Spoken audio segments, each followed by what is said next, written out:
इस वक्त हम मौजूद हैं ऐतिहासिक सौराठ सभागाछी में, और ऐतिहासिक सौराठ सभागाछी की जो इतिहास है वो पृष्ठभूमि है वो काफ़ी लंबी है। एक ज़माने में मैथिल ब्राह्मणों का ये गढ़ हुआ करता था।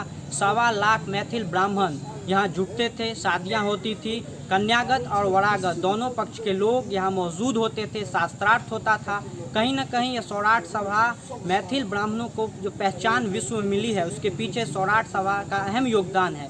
लेकिन हाल के वर्षों में सौराठ सभा जो है हाशिए पे चली गई है। इसके पीछे कई कारण हैं। इसी मुद्दे पे बातचीत करने के लिए हमारे साथ भाजपा के विधायक और भाजपा के दिग्गज नेता विनोद नारायण झा जी हैं। विधायक जी से पहला सवाल है कि आपने सौराठ सभागाछी का स्वर्णिम काल भी देखा है और आज 21वीं सदी में सौराठ सभा की स्थिति पहले जैसी नहीं है।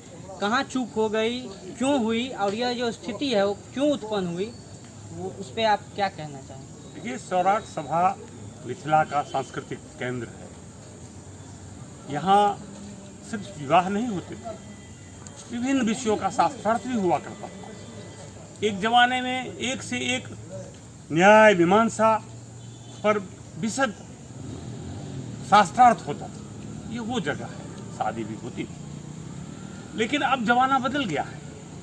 यदि हम इसे पुनर्जागृत करना चाहते हैं तो हमें सिर्फ विवाह स्थल के रूप में इसको जाने ये आवश्यक नहीं है। विभिन्न स्वरूपों में हम इसको याद कर सकते हैं और इसके लिए काम कर सकते हैं। आज मैं धन्यवाद देता हूँ यहाँ के नौजवानों को, विशेषकर अभिषेक जी और सौरभ जी जैसे नौजवानों को, जिन्होंने काफ़ी प्रयास करके मुझे खबर दी। अभी सौराठ सभा के चलने का समय है, ये आज 5वां दिन है, अभी चलता रहता है यहाँ।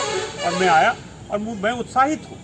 यहाँ के नौजवानों ने जो शुरुआत की है उसका अच्छा फल मिलेगा और इसका जो पुरानी प्रतिष्ठा है वो फिर लौटेगी। और जिस दिन सौराठ सभा का पुनर्जागरण होगा उसी दिन मिथिला संस्कृति का पुनर्जागरण भी होगा, ऐसा मेरा विश्वास है। विधायक जी से सवाल है, क्योंकि ये बहुत पहले से राजनीति में हैं, इन्होंने बहुत दौर राजनीतियाँ की देखी है। एक ज़माने में मधुबनी से आधे दर्जन से अधिक विधायक ब्राह्मण जाति से चुन के विधानसभा में पहुंचते थे, लेकिन हाल के वर्षों में स्थिति अब पहले जैसी नहीं है।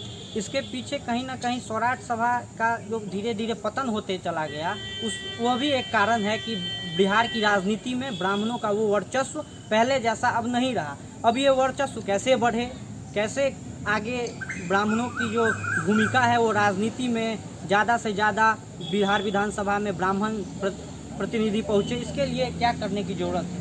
देखिए, हमें विधायक ब्राह्मण ज़्यादा से ज़्यादा हो, अब वो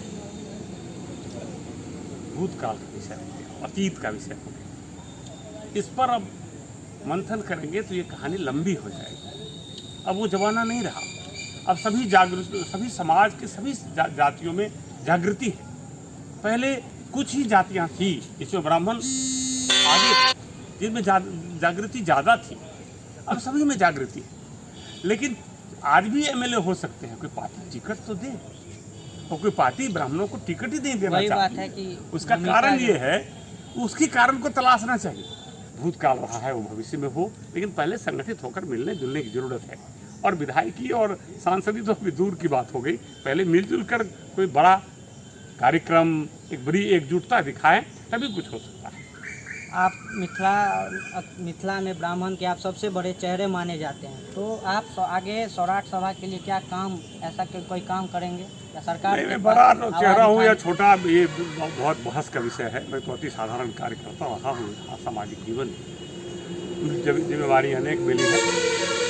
लेकिन मैं चाहता हूँ कि सौराठ सभा का उत्थान हो यहाँ, और उसमें बाकी लोगों का भी समावेश करें। जब हम मिथिला की संस्कृति की बात करेंगे तो ब्राह्मण के इतर भी जो संस्कृतियाँ हैं उस संस्कृतियों का भी उत्थान हो, ये भी हो सकता है। लेकिन पहले ब्राह्मण अपनी संस्कृति का तो उत्थान करे, तब तो दूसरे का करेगा।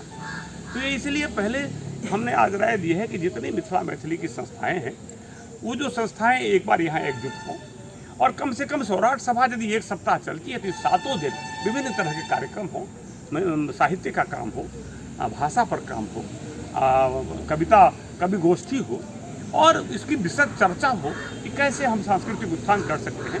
कोई एक व्यक्ति की समझ ही सबसे बड़ी नहीं होती, वो कितना भी अनुभवी हो और कितना सब लोगों की सामूहिक समझ ही कोई रास्ता निकाले। इसका प्रयास करने का आज हम लोगों ने चर्चा किया है सौराठ में।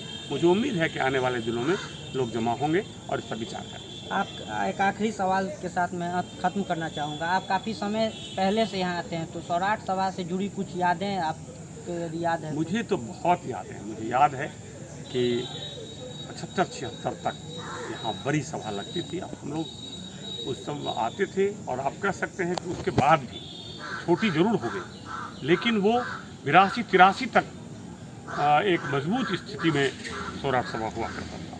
तो 82-83 तक हमने इसको अच्छी स्थिति में देखा है और यहाँ बहुत बड़ी संख्या होती थी और पूरे देश भर से लोगों का मिलन हो जाता था। कोई आगरा से आया हुआ, कोई पूर्णिया से आया हुआ, कोई और दूर दराज के इलाके सबका पुराने रिश्तेदारों से भेंट होती थी और यहाँ चर्चा भी होती थी। 2 मंच लगे होते थे, एक इस मंदिर के पास, एक इस रोड के दूसरे साइड में, जहाँ एक संग्रहालय जैसा बना है और एक गेस्ट हाउस हुआ करता था और उस गेस्ट हाउस के सामने एक बड़ा मंच होता था।